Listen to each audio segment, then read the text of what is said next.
नमस्कार, मध्य भारत देख रहे हैं आप। मैं हूं आपके साथ में। बुलेटिन की शुरुआत करेंगे। मुख्यमंत्री विष्णुदेव साय ने कहा, सब जानते हैं कि आजादी के बाद हमारा देश 562 रियासतों में बटा हुआ था।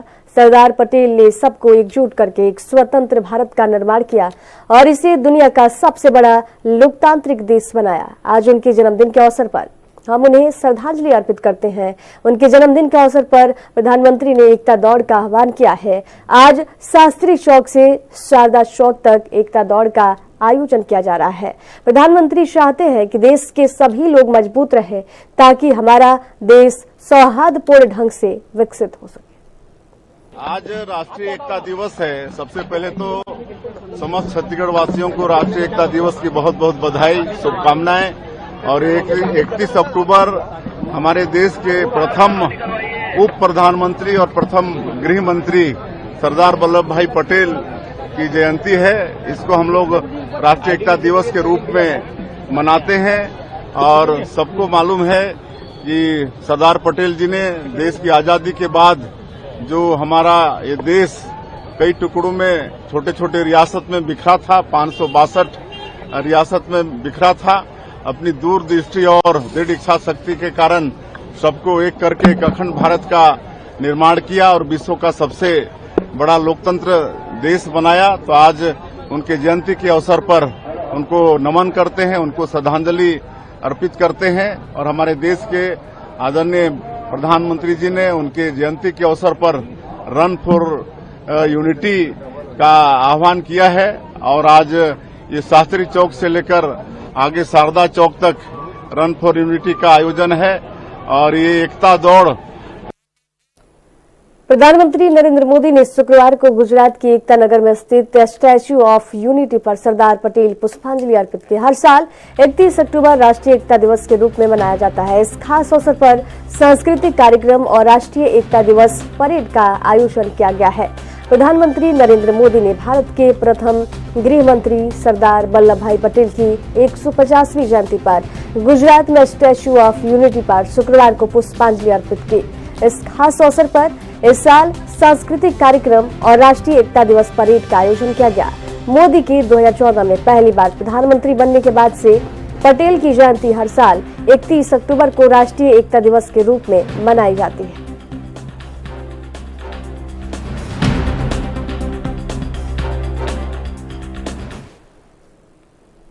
आज राष्ट्रीय एकता दिवस के मौके पर मुख्यमंत्री विष्णुदेव साय ने रायपुर में सरदार पटेल की प्रतिमा पर माल्यार्पण कर श्रद्धांजलि अर्पित की। उन्होंने कहा कि सरदार पटेल ने देश की रियासतों का एकीकरण कर अखंड भारत की नींव रखी। इस अवसर पर राजधानी में एकता दौड़ का आयोजन भी किया गया, जिसमें मुख्यमंत्री साय ने स्कूली बच्चों और आम जनों के साथ हिस्सा लिया।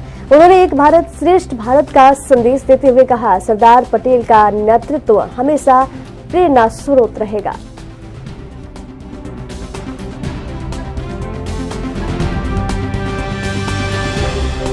हमारे छत्तीसगढ़ राज्य के निर्माण को कल 25 वर्ष पूरे होंगे और हम लोग रजत जयंती महोत्सव मना रहे हैं। तो रजत जयंती महोत्सव के भी आप सब लोगों को बहुत बहुत बधाई, शुभकामना। और छत्तीसगढ़ का सौभाग्य है कि कल स्थापना दिवस के अवसर पर रजत जयंती महोत्सव में हमारे देश के यशस्वी प्रधानमंत्री जो आज दुनिया के सर्वाधिक लोकप्रिय नेता हैं, आदरणीय श्री नरेंद्र मोदी जी, वो दिन भर हमारे छत्तीसगढ़ में रायपुर में रहने वाले हैं। अनेक कार्यक्रम में वो शरीक होंगे। हमारे छत्तीसगढ़ का विधानसभा सरदार वल्लभ भाई पटेल की जयंती पर आयोजित रन फॉर यूनिटी कार्यक्रम के दौरान सिमरिया चौक स्थित डॉक्टर भीमराव अंबेडकर के प्रतिमा स्थल पर माल्यार्पण का कार्यक्रम था। वहां सांसद गणेश सिंह को माल्यार्पण करना था। माल्यार्पण के लिए हाइड्रोलिक मशीन मंगाई गई थी। उसी मशीन के जरिए सांसद को ऊपर उठाया गया था। माल्यार्पण के बाद वापसी के दौरान अचानक हाइड्रोलिक मशीन बीच में अटक गई। इससे सांसद कुछ देर हवा में ही फंसे रहे। मशीन के झटके से असंतुलन की स्थिति बन गई। इससे नाराज होकर सांसद गणेश सिंह ने हाइड्रोलिक ऑपरेटर को बुलाकर उसे चाटा मार दिया। उन्हें किसी तरह से नीचे उतारा गया। उन्हें इस घटना में कोई चोट नहीं आई।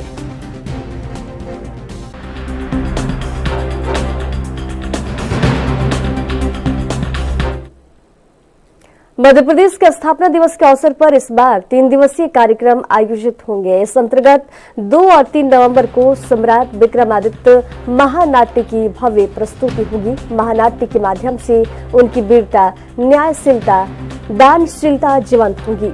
आइए हम सब इस ऐतिहासिक पल के साक्षी बने।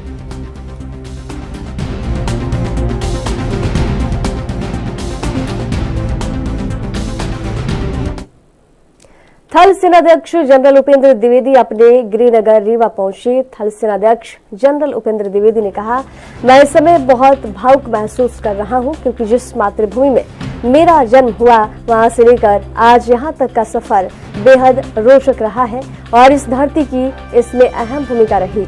आज मैं इस जगह आना चाहता था, उसी धरती को छूना चाहता था, उसका आशीर्वाद लेना चाहता था और उन सभी का धन्यवाद करना चाहता था जो मेरे जीवन का अभिन्न अंग रहे हैं, जो मेरे आदर्श रहे हैं, जिन्होंने हमेशा मेरे साथ दिया और मेरा मार्गदर्शन किया है।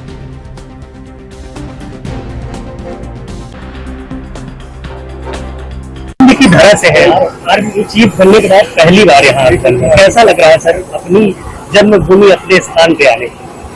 मैं सच में बताऊं तो मैं इस वक्त बहुत भाव विभोर हो रहा हूं, क्योंकि जिस जननी में मैं पैदा हुआ, जहां से मैं पैदा हुआ हूं, वहां से यहां तक जो आज का सफर है, ये सफर ही बहुत रोचक रहा है और इस धरती का उसमें बहुत ही अहम भूमिका रही है। तो इसलिए आज मैं इस जगह पर आके उस धरती को छूना चाहता हूं, आशीर्वाद लेना चाहता हूं और सबको धन्यवाद देना चाहता हूं जो मेरे इस जीवन में हमेशा जुड़े रहे, मेरे आदर्श रहे और उन्होंने मुझे हमेशा सही सलामत संभाला और एक मार्गदर्शन किया। विंध्य कैसी धरती है सर? जब आप इतने बड़े पद में है वहां पे है तो विंध्य को कैसे देखते हैं? विंध्य को अगर मैं मानूं तो मैं भारत का हमेशा मध्य मानता हूं, क्योंकि आपने देखा है यहाँ से मैं ही नहीं, बहुत लोग इस जगह से निकल के दुनिया भर में फैले हुए हैं जिन्होंने विंध्य का नाम रोशन किया है। आज ही देखिए, जैसे हम डिप्टी चीफ मिनिस्टर साहब से मिल रहे हैं, दिनेश जी जो हमारे चीफ ऑफ नेवल स्टाफ हैं, तो जहां भी आप हाथ लगाइए, नजर फिराइए, आप देखेंगे विंध्य के लोग हर जगह जाकर सफलतापूर्वक कार्य कर। कांग्रेस के सांसद दिग्विजय सिंह ने आज देश की विभूतियों को याद करते हुए कहा कि सरदार वल्लभ भाई पटेल ने भारत को एकजुट किया और देश को आज के आकार में ढाला। उन्होंने कहा, भारत जब आजाद हुआ तो वे छोटी छोटी रियासतों में बटा हुआ था, लेकिन सरदार पटेल ने रियासतों के राजाओं और नवाबों से बातचीत करके देश को एकजुट किया। दिग्विजय सिंह ने महात्मा गांधी, पंडित नेहरू, सरदार पटेल और बाबा साहब अम्बेडकर का जिक्र करते हुए कहा कि इन महान विभूतियों का योगदान आज भारत के भौगोलिक मानचित्र के लिए अहम है।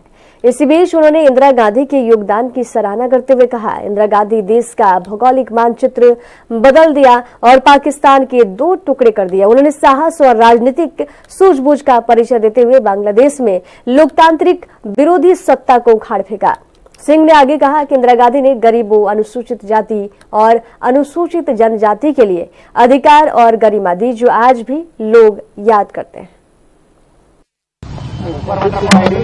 आज हम उन हस्तियों को याद करते हैं,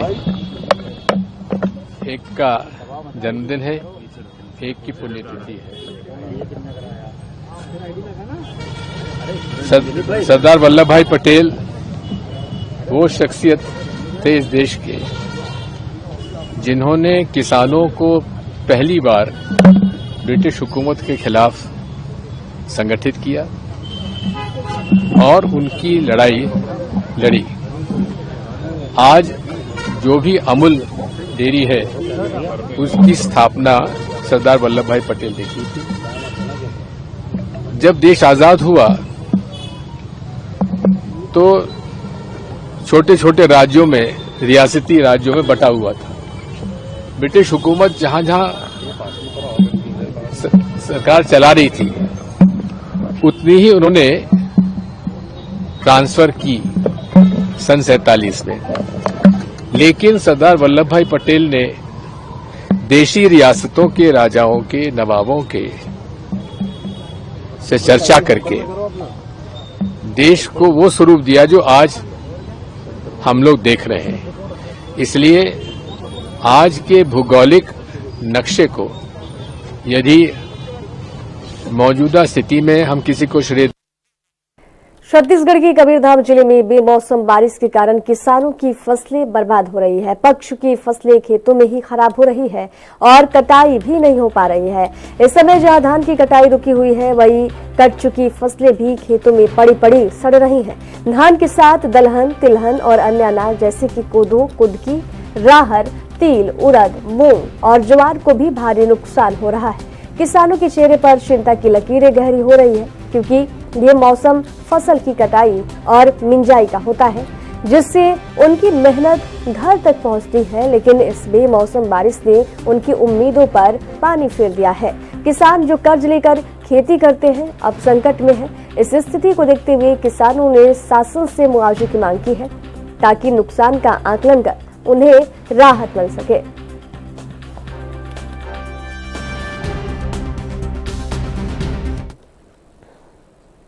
बलरामपुर में धान के अवैध भंडारण के खिलाफ लगातार कार्रवाई जारी है। आज अनुविभागीय अधिकारी राजस्व श्री आनंद राम नेताम के नेतृत्व में विकास खंड रामचंद्रपुर के ग्राम विजयनगर में लगभग 1135 बोरी अवैध भंडारित धान को जब्त किया गया।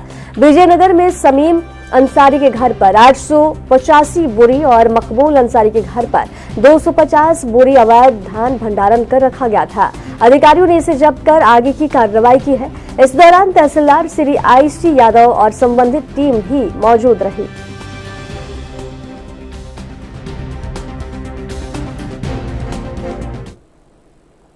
आदिवासी विकास विभाग के अनंतपुर में निर्मित प्री मैट्रिक कन्या छात्रावास भवन की हालात कुछ ही सालों में जर्जर हो चुकी है। इस भवन का निर्माण ठेकेदार महावीर जैन ने किया था, लेकिन खुद ठेकेदार को इस निर्माण की गुणवत्ता के बारे में जानकारी नहीं है। करीब 1 करोड़ 4 लाख रुपए की लागत से बने इस भवन को 2022 में विभाग को हैंडओवर किया गया था। महज 3-4 साल में ही भवन की दीवारों का प्लास्टर उखड़ चुका है, छत से पानी टपक रहा है और फर्श की टाइल्स निकल चुकी है। स्थानीय लोगों का आरोप है कि निर्माण में गुणवत्ता का ध्यान नहीं रखा गया है और सामग्री में भारी अनियमितता की गई है। जनप्रतिनिधियों ने भी सवाल उठाया है कि जब भवन की स्थिति इतनी खराब है, तो तत्कालीन इंजीनियर ने भुगतान स्वीकृत करने से पहले उसकी जांच क्यों नहीं की। फिलहाल ठेकेदार ने मरम्मत शुरू करवाई है, लेकिन इसे लीपापोती बताया जा रहा है।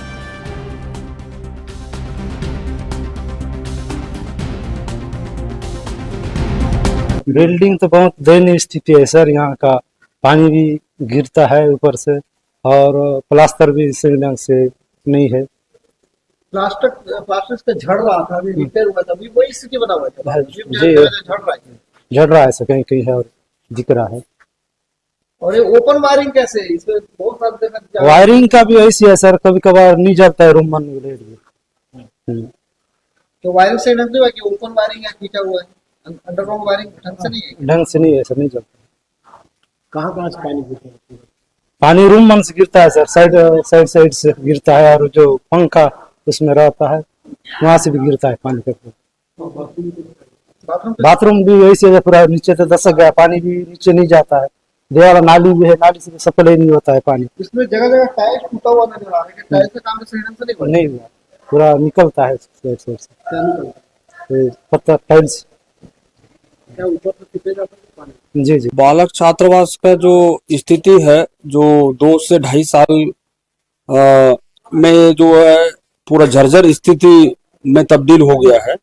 जो हमारी इस बिल्डिंग को बनाने वाले ठेकेदार की घोर लापरवाही के कारण जो है आज न प्लास्टर सही किया है, न सही ढलाई किया है। पूरा इसका जर्जर स्थिति के कारण जो है पूरे हमारे जितने बच्चे हैं पढ़ाई में या उनके रहने में बहुत ही तकलीफ हो रहा है। हमने कलेक्टर महोदय को दिया है और हमारे इस साहब के पास भी हम लोग मौखिक में उनके चैम्बर में जा करके इस विषय में हम लोग बात किए और वहां पर ठेकेदार को भी बुलाया गया। मैं उसको मौखिक में बोला कि आपका जो बनाया हुआ बिल्डिंग है वो पूरा जर्जर स्थिति है, आप उसको क्या करेंगे।